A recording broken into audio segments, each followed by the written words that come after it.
Qui possédait les terres, habitait originellement à Saint-Montan, le village médiéval qui est en contrebas en allant vers Bourg-Saint-Andéol. Et en fait, fin du 18e, ils ont construit ça. Et fin du 19e, ils ont complètement abandonné le village de Saint-Montan. Ils sont venus s'installer ici.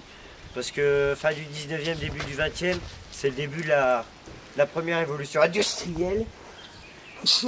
Ah, vous souhaitez. Et du côté de Montélimar et tout ça, il y a beaucoup d'industries qui se créent. Et puis on commence déjà à avoir un premier exode rural dans la région, où les gens vont s'installer du côté de Montélimar, Valence, tout ça, les grandes villes, où il y a de l'industrie, du textile notamment. Et donc le village de Saint-Montan périclite un peu, et donc la famille décide de venir s'installer ici. Il y a quelques villageois qui les ont suivis. C'est pour ça qu'on appelle cette partie le vieux hameau, parce que c'était aussi des habitations pour les personnes qui entretenaient le domaine avec la famille. Il faut savoir que le domaine d'Imbourg, il existe depuis... on en a des traces historiques depuis le XVIe siècle. Après, il a certainement dû exister bien plus tôt. Et c'est un endroit qui était prisé par les voyageurs à l'époque, parce que déjà il est assez central sur la route de la vallée du Rhône. Et puis pour se ravitailler, il est parfait. C'est-à-dire qu'il y a des arbres fruitiers, il y a du gibier, comme je vous l'expliquais.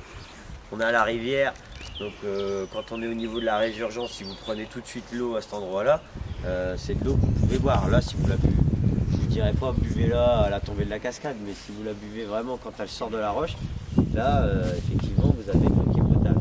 Et puis surtout, c'est aussi un chemin, on est aussi sur un des chemins qui mène à Compostelle, pour le pèlerinage de Saint-Jacques-de-Compostelle.